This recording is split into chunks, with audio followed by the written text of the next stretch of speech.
असं तर नाही ना की तुमचं देवयानीवर खरंच प्रेम आहे आणि आम्ही लग्नाला परवानगी देणार नाही म्हणून रणवीर राजांच्या राजकीय भवितव्याचं कारण पुढे करताय?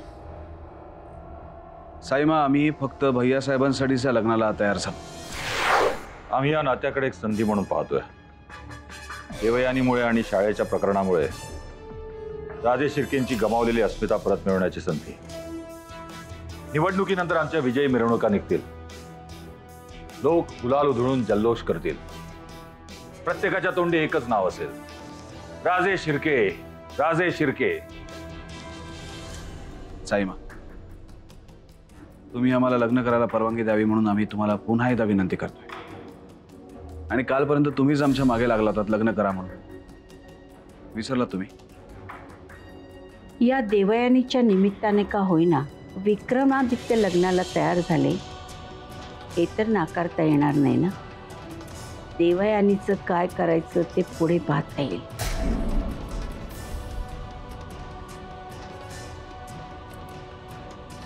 ठीक आहे. साईमा, याचा अर्थ तुम्ही आम्हाला परवानगी दिली असं आम्ही समजायचं? नाही, आम्ही फक्त परवानगी दिली नाही, आमचे आशीर्वादही तुमच्या पाठीशी आहे. साईमा,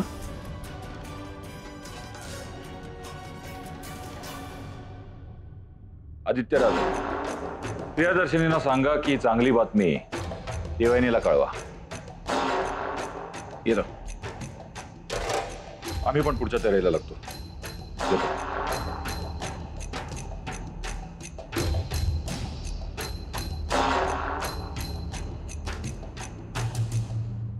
त्याने तुला फोन करायचं कारण? त्याचं माझ्यावर प्रेम आहे म्हणूनच त्याने फोन केला होता. आता तो फोनवर काय बोलला असेल हे साक्षी मी तुला सांगू शकतो. तो म्हणाला असेल की आपण आता पळून जाऊया, पोलिसांपासून जगापासून दूर पळून जाऊया, स्वतःचं घर उभं करूया. अशी बघतेस काय माझ्याकडे? प्रेमात पडलेले सगळे असंच काहीतरी बरळत असतात. तुझा राज त्याला अपवाद कसा ठरेल? राजबाबतचं सत्य मी आता तुला सांगतो. राज जरी आमच्या हातून वाचला तरी त्याचे साथीदार त्याला सोडणार नाहीत. आम्हाला शरण आला तर त्याचं मरण निदान टळू शकेल, पण जर तो त्याच्या साथीदारांना सापडला तर ते त्याला जिवंत सोडणार नाहीत, लक्षात घे. तेव्हा राजला आता फक्त तूच वाचवू शकतेस. पण वागळे साहेब, मला खरंच माहिती राज कुठे आहे ते. हरकत नाही, हरकत नाही, पण ते माहीत करून घेण्यासाठी माझ्याजवळ एक प्लान आहे.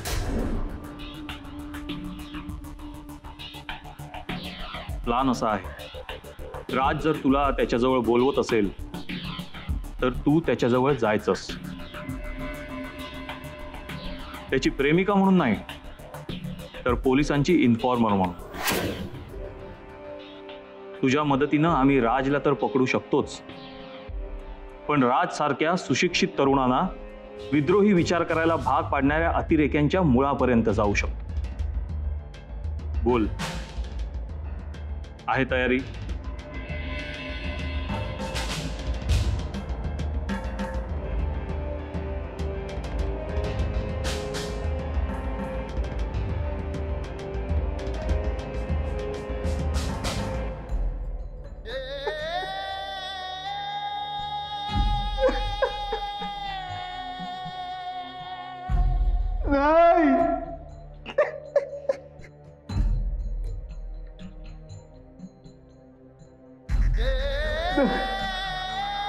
दमलो मी आता.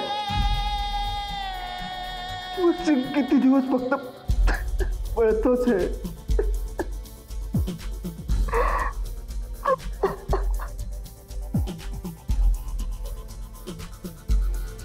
का पळतोय मी? का या जगापासून, पोलिसांपासून? का?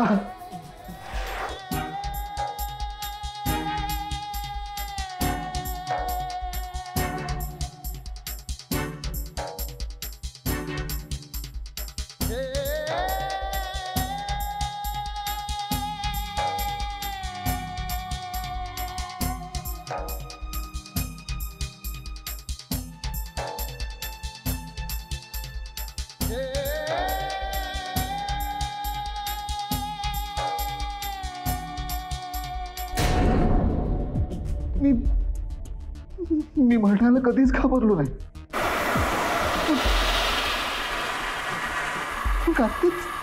का मी एवढा स्वतःला जपतोय? साक्षी, साक्षीसाठी, साक्षीशिवाय या जगात माझं कोणी नाहीये. तीच आहे.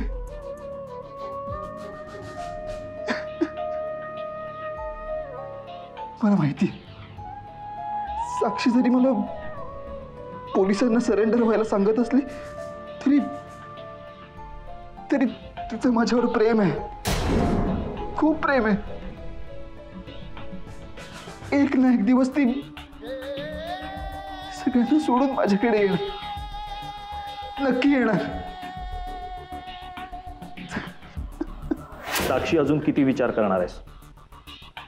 हे विसरू नकोस की तू एका लष्करी अधिकाऱ्याची मुलगी आहेस.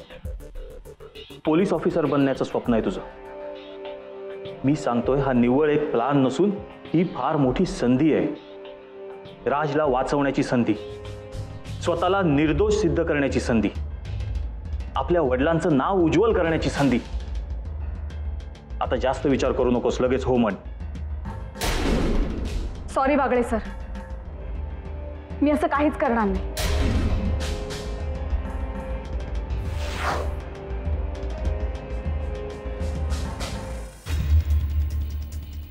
साक्षी, साक्षी थांब. काका, तुला काय वाटतं मी त्यांना काय उत्तर द्यायला हवं होतं? वागळे साहेबांनी सांगितल्याप्रमाणे अतिरेकी बनून मी राजच्या टोळीत सामील व्हायला हवं होतं. साक्षी, आज ही तुझ्यावर जी वेळ आलेली आहे ना, त्याला तूच कारणीभूत आहेस. मी काय केलं आता? साक्षी, तू काय केलंय यापेक्षाही ह्यातून तुझी सुटका करण्याचा एकच मार्ग मला दिसतोय. कोणता? राजला विसरण्याचा. साक्षी, सकाळी घरातून निघताना अभिलाषाने मला जे काय सांगितलं ते जर का खरं असेल, तू खरंच जर अजूनही राजशी फोनवर बोलत असशील तर मला वाटतं तुझं चुकतंय. काका, फोन मी नाही, राजने मला केला होता. तुझ्या एका चुकीची शिक्षा तुला आणि आपल्या घराला भोगायला लागत असतानाही तू राजशी फोनवर बोलतेस. साक्षी, मी विचारही करू शकत नाही. साक्षी, आपला फोन टॅप केला जात असताना पोलिसांच्या दृष्टीनं तुमचं संभाषण महत्वाचं आहे. फोन त्यांनी केला होता का तू, हे महत्वाचं नाही. काका, म्हणजे तुला असं म्हणायचंय की खरंच पोलिसांनी फोन टॅप केला होता? उगाच का त्या वागळेने तुझ्यासमोर असा प्रस्ताव ठेवला? साक्षी, तू जेवढ्या वेळा राजशी फोनवर बोलत राहशील ना, तेव्हा प्रत्येक वेळी हे पोलीस तुझ्यासमोर वेगवेगळा प्रस्ताव ठेवत राहतील. साक्षी, तू काय ठरवलंय? साक्षी,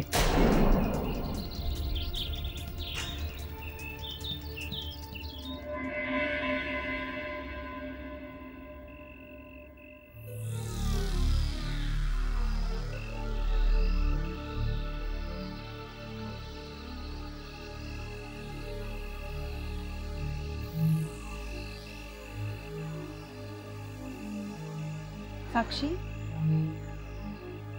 देव, कधी आलीस? आत्ताच. काय ग, कसला विचार करत होतीस एवढं?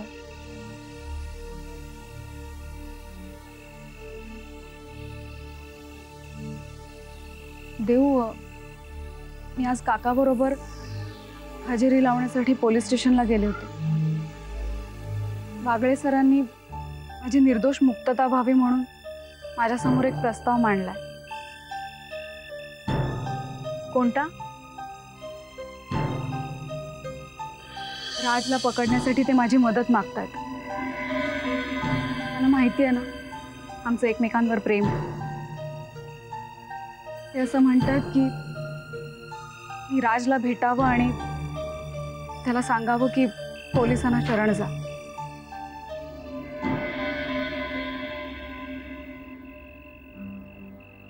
देव,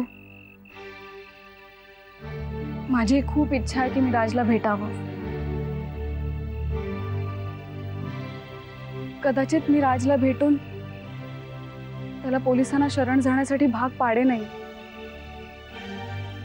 पण जेव्हा त्याला कळेल तेव्हा.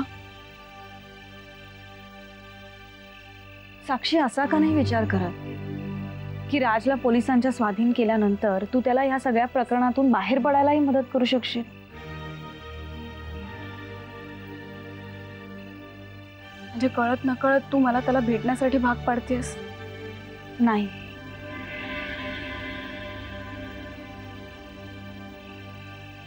मला फक्त जे वाटलं ते मी तुला सांगितलं. त्याला भेटायचं की नाही, यातून तो वाचेल की नाही, त्याचा आधी तू नीट विचार कर आणि मग ठरव. साक्षी, असं नको व्हायला की पोलिसांवर विश्वास ठेवून तू राजला भेटायला गेलीस आणि मग तू राजला आणि आम्ही तुला कायमचं गमावून बसलो.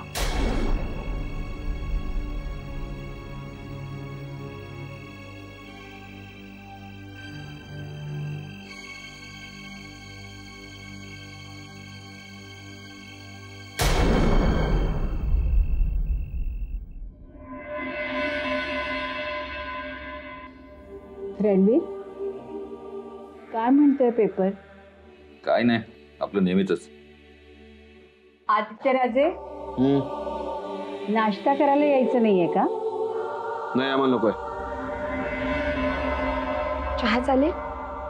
चालेल. साईमा, नाही म्हणजे एका गोष्टीचं राहून राहून आश्चर्य वाटतंय आम्हाला. यांनी आणि आदित्यराजेंच्या लग्नाला कशी काय परवानगी दिली बा? नाही म्हणजे राजघराण्यातल्या मुलीशीच लग्न करायचं होतं ना तुम्हाला भाऊजींचं? आणि देवयानी तर दिवी सरांची नात, एका सामान्य कुटुंबातली मुलगी. पण एक गोष्ट आहे साईबा, या घराला देवयानी एक सून म्हणून, बायको म्हणून खरंच खूप सुख दे. प्रियदर्शनी, आदित्यराजे लग्नालाच तयार नव्हते. आता निदान ते लग्नाला तयार तरी झालेत. देवयानी सून म्हणून तर आम्हाला कधीच पसंत नाहीये, पण आता त्यांचा हट्टच आहे म्हणून दिली आहे आम्ही त्यांना परवानगी. मुलाच्या सुखातच आईचं सुख असतं असं एकदा म्हणाला होतात ना तुम्ही? बरोबर बोलताय तुम्ही साईमा.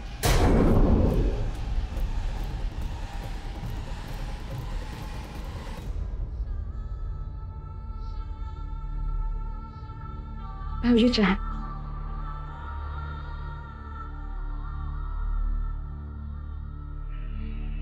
हे काय भाऊजी, लग्न होणार आहे तुमचं आणि तुम्ही आनंदात नाही?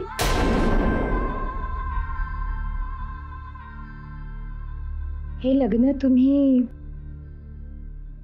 मनापासून करताय ना? मग चेहऱ्यावर हसू येऊ दे की जरा. सगळ्या गोष्टी चेहऱ्यावर दाखवायच्या नसतात बहिणी.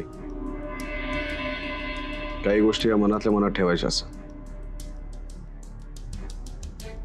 आणि म्हणूनच आम्ही ठरवलंय की लग्न होईपर्यंत आम्ही असेच शांत राहणार.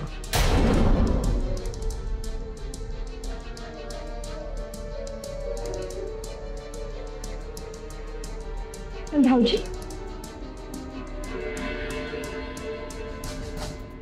मी काय म्हणतो साईमा, तुमचं गुरुजींची बोलणं झालं का? म्हणजे तारीख मुहूर्त काही नक्की झालं का? नाही, आम्ही गुरुजींना फोन केलाय ना. त्यांनी पुढल्या महिन्यातलंच मुहूर्त काढलेलं आहे, तेव्हा आता तयारीला लागायला हवं. तुम्ही म्हणताय ते अगदी खरं आहे साईमा, पण आम्हाला असं वाटतं की तिची आई नुकतीच आजारातनं उठली आहे. तिला इकडे येणं शक्य होणार नाही. म्हणून तुम्ही दोघी तिकडे जा आणि पुढची बोलणी करून घ्या. आम्ही आपल्या रिवाजाप्रमाणे सगळं काही करूच ना. आम्ही जाऊच दोघी. काय प्रियदर्शनी?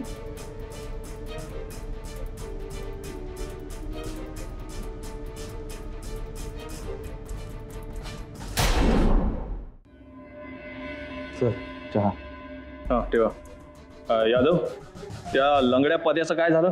साहेब आम्ही जाण्यापूर्वीच तो पसार झाला होता. पसार झाला होता? मग तुम्ही जायला एवढा उशीर का केला? साहेब आम्ही अगदी वेळेवर गेलो होतो, पण पोलीस येणार असले त्याला खबर भेटली. मी पण ना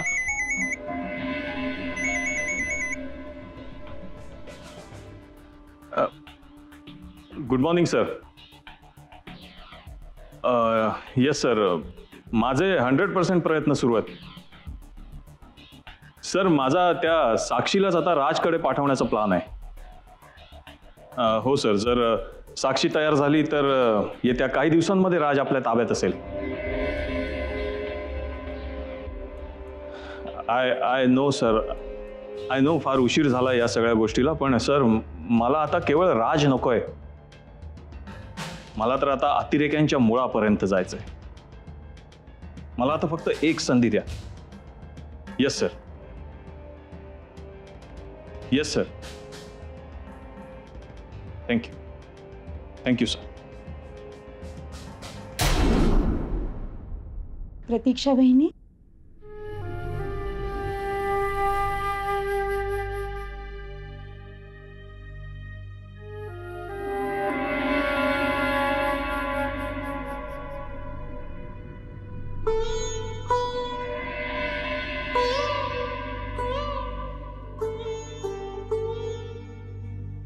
आम्हाला आत नाही का यायला सांगणार?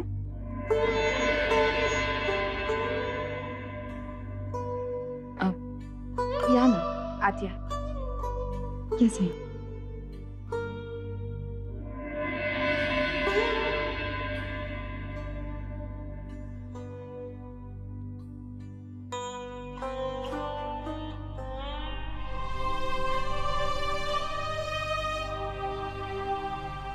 आपण आज इथे अशा अचानक?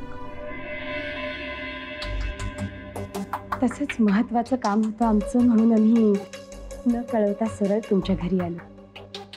सैमा ओळख करून देते ना, या देवयानीची आई. एवढं काय महत्वाचं काम होतं? आडवळणानं आम्हाला बोलायची सवय नाही, म्हणून स्पष्टच बोलतो. आमचे धाकटे चिरंजीव विक्रमादित्य यांच्याबरोबर देवयानीचं लग्न व्हावं अशी आमची इच्छा आहे. तुम्ही अधिकारानं आणि वयानं माझ्यापेक्षा खूप मोठ्या आहात, राजमाता आहात. मी तुमच्या समोर काही बोलले तर लहान तोंडी मोठा घास घेतल्यासारखं होईल. ये मकरंद.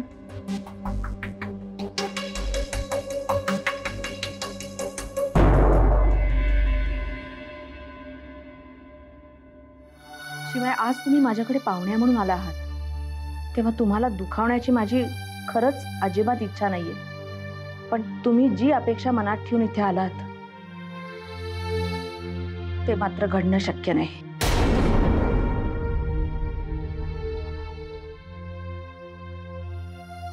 तेव्हा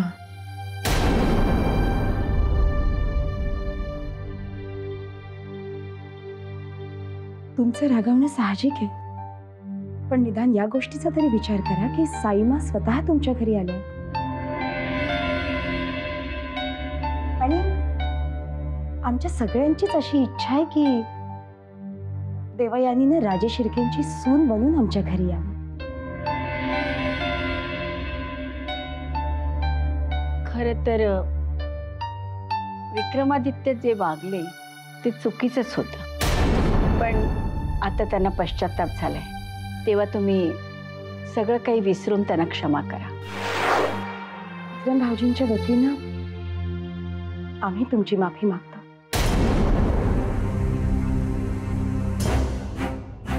चुकलंच त्यांचं. देवी सरांचा आणि देवयानीचा बदला घ्यायचा म्हणून खूप वाईट वागले ते. त्यांनी देवयानीशी प्रेमाचं नाटक केलं, पण खरं सांगू नंतर त्यांची त्यांनाच जाणीव झाली की त्यांचं खरं प्रेम आहे देवयानीवर. त्यांच्या आयुष्याची सहचारिणी म्हणून देवयानीच योग्य आहे. असं जेव्हा त्यांनी साईमांना सांगितलं तेव्हा साईमांनी पण मोठ्या मनाने या लग्नाला होकार दिला. त्यामुळे तुम्ही आता मनाचा मोठेपणा दाखवा. माफ करा आमच्या भावजेला आणि देवयानीला बोलवा.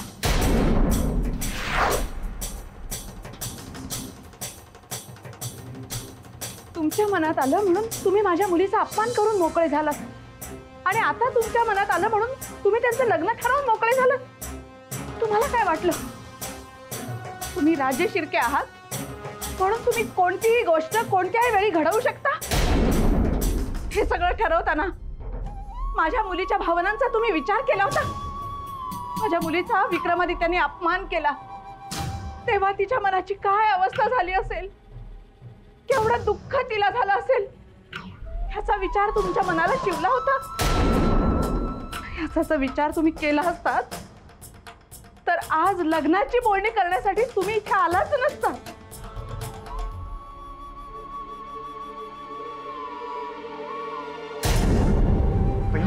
वहिनी तू साक्षी पाणी.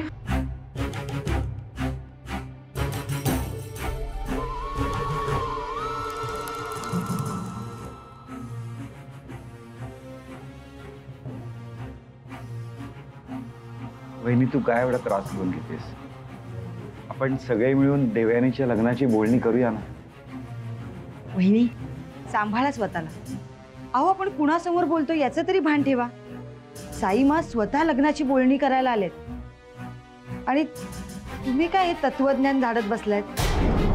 मी काय म्हणते, तुम्ही लग्न ठरवून मोकळे व्हा. अभिलाषा, माझी मुलगी लग्नाशिवाय तशीच राहिली तरी चालेल, पण तिचं लग्न विक्रमादित्याशी होण्याला माझा पूर्ण विरोध आहे.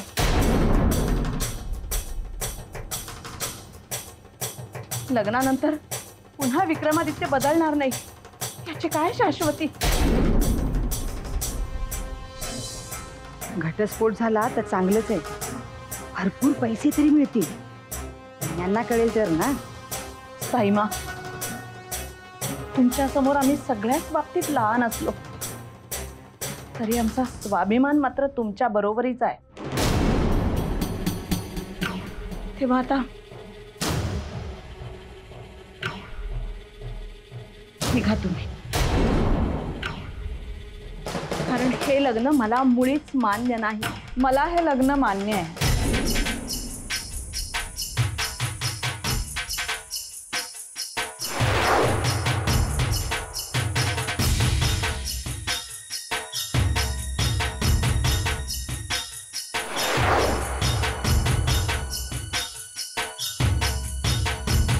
हा माझ्या आयुष्याचा प्रश्न आहे.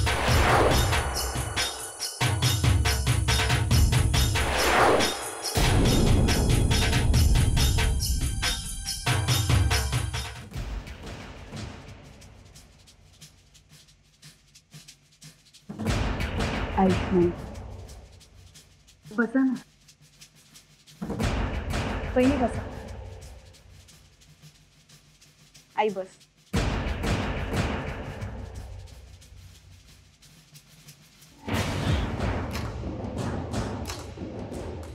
आई, मला असं वाटलं की तू चुकीचा निर्णय घेतेस म्हणून मला बोलावं लागलं.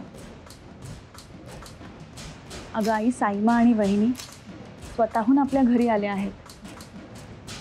तरीही साईमा, आई जे काही बोलली ना ते रागाच्या भरात. तिच्या वतीनं मी सॉरी म्हणते. साईमा, मला खात्री होती तुम्ही माझ्यावर कधीच अन्याय होऊ देणार नाही. देव, अगं काय वेडेपणा आहे हा. नाही आई, आज योग्य वेळी मला शहाणपण सुचलंय. आई, अगं या सुखासाठी मुली धडपडत असतात आणि आज हे सुख स्वतःहून माझ्या दारी चालत आलंय. देव, वहिनी या लग्नाला का विरोध करते ते तरी समजून घे. काका, आता मला काहीच समजून घ्यायचं नाही आणि तुम्हाला सगळ्यांना मी सुखी व्हावी असं वाटत असेल तर प्लीज तुम्हीही या लग्नाला विरोध करू नका.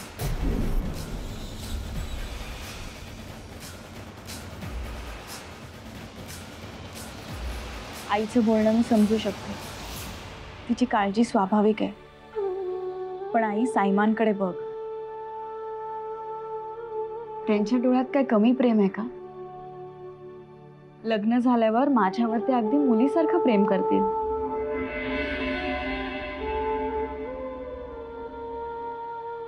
प्रियदर्शन जी.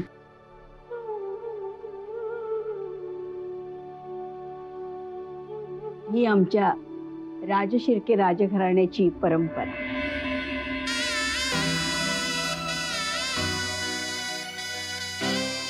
आता तू राजशिर्केंची कुलवधू होणार.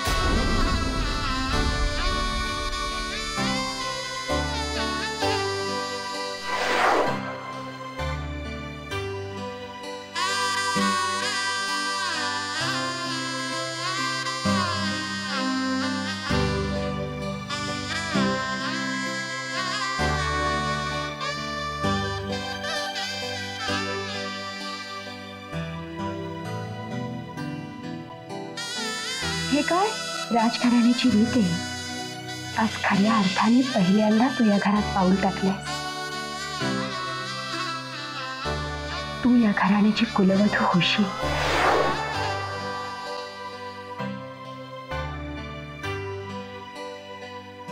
आम्ही लग्नाची तारीख ठरवली आहे. हो का? आता तुम्हीच सगळं ठरवल्यावर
देऊ, तुम्ही नका काळजी करू, सगळं व्यवस्थित होईल.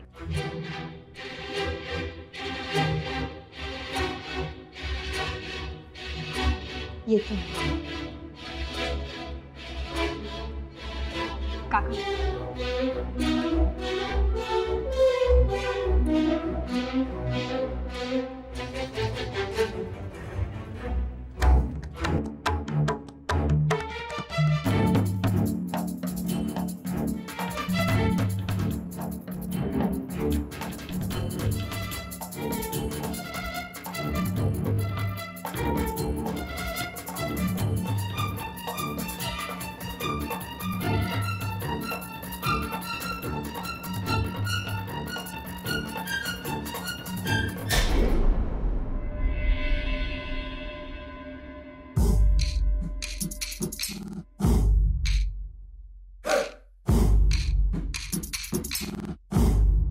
रणवीर, देशमुखांकडे गेला होता. हो, कशी झाली लग्नाची बोलणी? तुमच्या अपेक्षेप्रमाणे सकारात्मक बोलणी झाली. Very good. आता पुढच्या तयारीला लागायला हरकत नाही. हे देशमुख इतक्या सहजासहजी लग्नाला तयार होतील असं वाटलं नव्हतं. तुमचं अगदी खरं आहे. सुरुवातीला देवयानीच्या आईने नकारच दिला होता, पण देवयानीच्या हट्टापुढे त्यांचं काहीच चाललं नाही.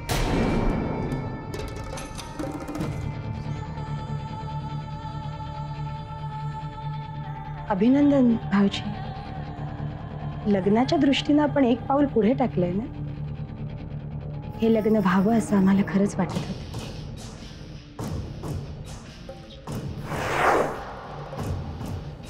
रणवीर, तुमच्यासाठी आम्हाला मनाविरुद्ध काय काय करावं लागणार आहे ते एक परमेश्वरालाच ठाऊक.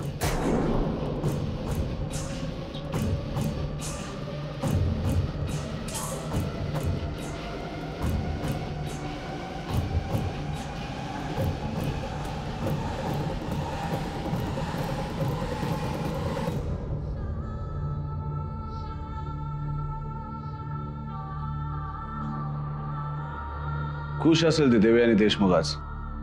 प्रत्यक्ष साईमा आणि वहिनी साहेब तिला लग्नाची मागणी करायला तिच्या घरी गेल्यावर तिचा विश्वास बसला नसेल.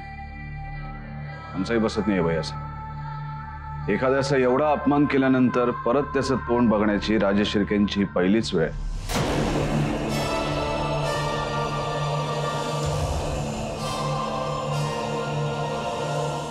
हा सगळा मनस्ताप तुम्हाला आमच्यामुळे सोसावा लागतोय याची आम्हाला कल्पना आहे, पण त्याला आमचा इलाज नाहीये. फक्त निवडणुकीपर्यंत सहकार्य करा एवढीच विनंती.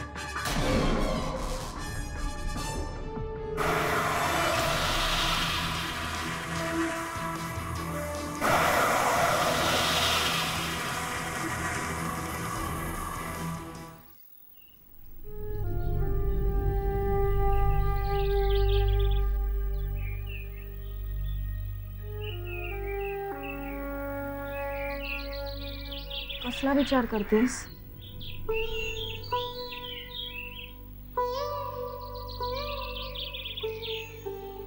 विक्रमशी लग्न करायला मी होकार दिला म्हणून रागावलेस ना माझ्यावर?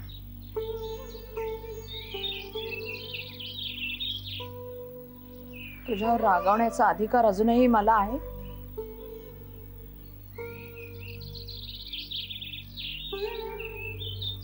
खरं तर तुला इतक्या वेळा दुखावल्यानंतर तुझी समजूत काढण्याचा अधिकार माझ्याकडे आहे की नाही मला माहित नाही. पण आई, एकदा माझी बाजू मांडू देत ना. बोल.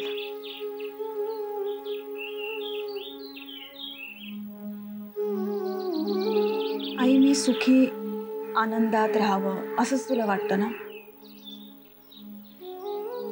मग ज्या विक्रमवर मी प्रेम करते त्याच्याबरोबर माझं लग्न झालं तरच ते शक्य आहे, नाही? प्रेम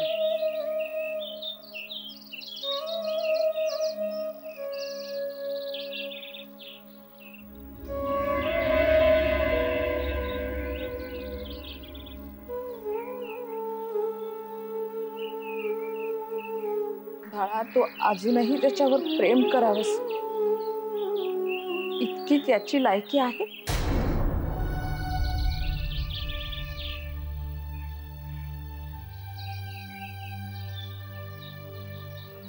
आई, ज्या विक्रमचं रूप तुम्ही सगळ्यांनी पाहिलंत ना, ते पाहिल्यानंतर कुणाचंही मत तुझ्यासारखंच झालं असतं. पण एक सांगू, प्रेमाचं नाटक करताना का होईना त्याला माझ्यावर प्रेम करावं लागलं.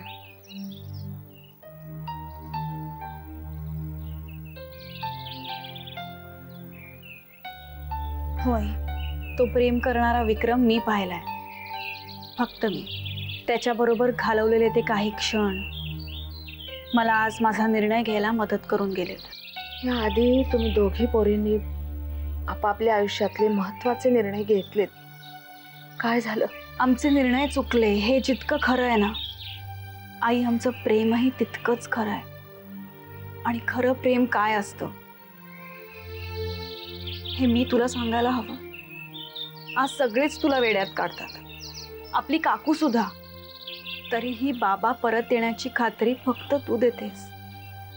ह्याला खरं प्रेम म्हणायचं ना आई? कुणाच्या पाठिंब्याने किंवा कुणाच्या विरोधाने प्रेम नाही करतायत.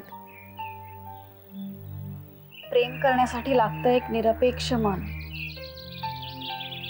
ते माझ्याकडे, साक्षीकडे, आणि जे फक्त तुझ्यामुळे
तो दिवस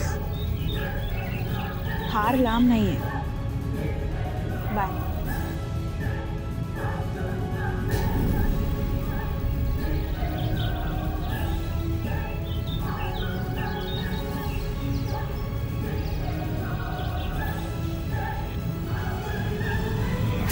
कमाल वाटते मला देवयानीची. कुठल्या मातीशी बनले काय माहिती. पण अजून तिला कल्पना नाहीये की ती कुठल्या नरकात येऊन पडणार आहे. कुणाला नरकात पाठवता आदित्यराज? देवयानीचा फोन आला होता भैया साहेब. मग त्यात काय एवढं? लग्न ठरलं म्हणून आमचं अभिनंदन करत होते. करणारच. तुमच्या नावाचं मंगळसूत्र तिच्या गळ्यात पडतंय. मग तिला आनंद नाही होणार तर कुणाला होणार? पण हे मंगळसूत्र तुझ्या तिचा गळफास होणार आहे त्याची तिला कल्पना नाही आहे. भैया साहेब, एक गोष्ट तुमच्या लक्षात आहे ना, हे लग्न आम्ही फक्त तुमच्या सांगण्यावरून आणि तुमच्यासाठी करतो. नाहीतर तुम्हाला चांगलीच कल्पना आहे की आम्हाला लग्नामध्ये आणि कुठल्याच मुलीमध्ये कधीच इंटरेस्ट नव्हता. आम्हाला याची कल्पना आहे. नाही, पण उद्या इलेक्शन जिंकल्यानंतर तुमची प्रतिमा तशीच राहण्यासाठी आमच्यावर लग्न टिकवण्याची जबरदस्ती करू नका. समजतं ना मी काय बोलतो? डोंट वरी, आम्ही यातून तुम्हाला बाहेर काढू. नाही, तसं जर तुम्ही केलं तर चांगलंच आहे. नाही तर आम्ही काय करू शकतो हेही तुम्हाला चांगलं माहिती आहे. तसं काहीही होणार नाही. आम्ही लवकरच देवयानीला तुमच्या आयुष्यातून वजा करू.